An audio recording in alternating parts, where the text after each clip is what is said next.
Hi, and welcome to the second unit of our BERD Academy course, Understanding Uncertainty in Data-Driven Research, or How Uncertainty Shapes Machine Learning.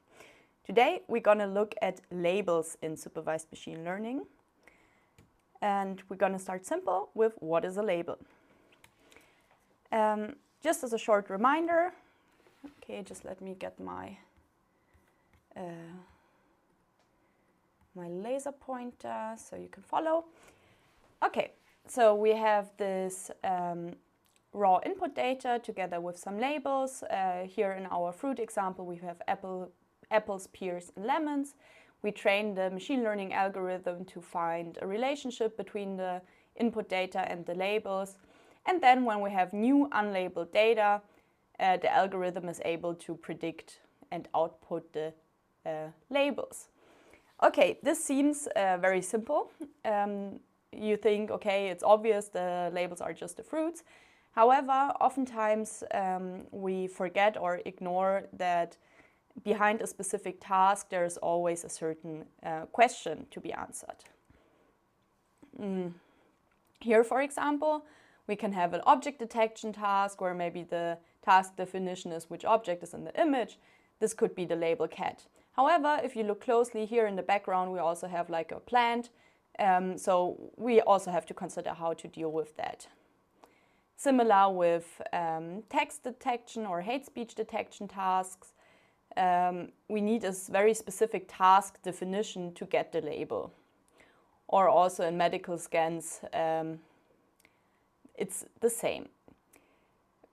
Maybe it's not too clear yet what I mean, so we're going to look at this hate speech detection task in more detail. Namely, the same case can support different labels. So even though we're only looking at this hate speech detection task, for example, for a social media post, there might be various research questions that relate to what the label is intended to represent. And even though all of them can be termed hate speech detection, there are very fine nuances. And I just want to make sure that you understand that every choice that you make in how you define your labels actually has an influence later on. For example, does the social media post contain an insult? And the label would then represent the linguistic feature, namely, is there an insult, yes or no? Another question could be, does it violate platform policy? This could be then an institutional category, so really the platform decides what is the platform policy. Another question could be, is it illegal hate speech? Which would then represent a legal category, even though this is not necessarily also clear, because obviously there are different definitions, and also something like illegal hate speech would need to be detected by a case-by-case basis. But again, it shows just how complex this is. Another research could be, does the targeted person experience harm?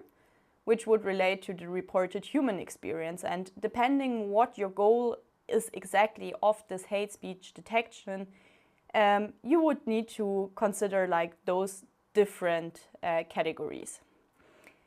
What I wanted to show with this example is that a label has only a meaning in relation to the specific property, judgment, or outcome it is intended to represent. And there is not overall this one definition of hate speech detection. Okay, so now that we see that labels are more complex than they might seem, we're going to look at reasons why labels can vary.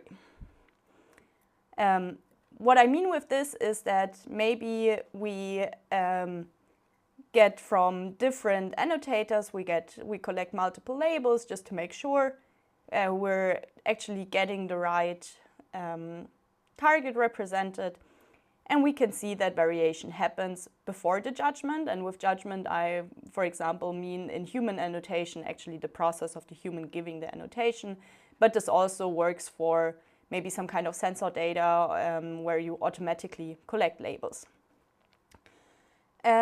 Before the judgment, so the information that's available to the labeling process.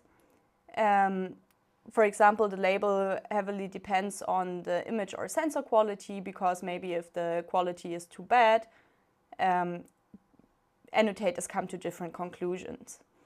Also, the available evidence in whatever is labeled itself. So with this I mean, if you, for example, are labeling an image, what is actually seen in the image? Or similar if you're labeling a text, what does the text say itself? However, oftentimes the context is just as important. Imagine that, for example, a tweet is an answer to some previous tweet and the context actually changes how you would judge this.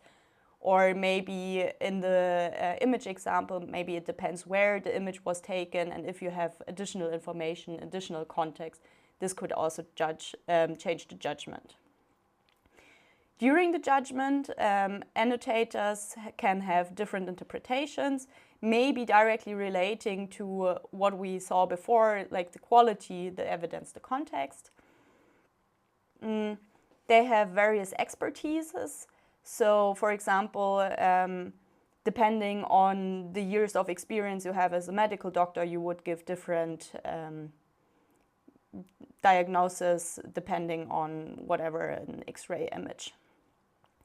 Sometimes the instructions are not precise enough or are not clear enough, and then it comes back to the interpretation of the person given the annotation.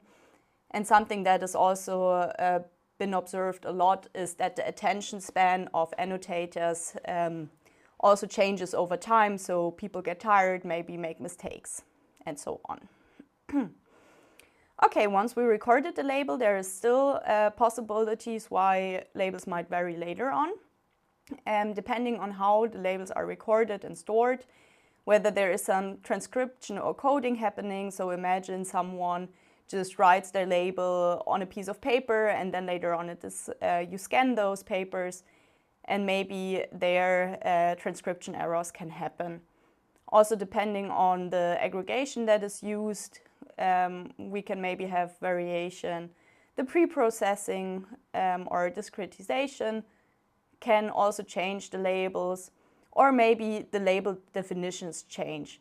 So also imagine, for example, you label the same instance over time, and maybe after a couple of months you realize, okay, the previous definition we worked with maybe was a little flawed, you change it, but you don't really change the label before, and then you can have the same instance, but varying labels, even though the instance itself didn't change, and just how this label was defined did.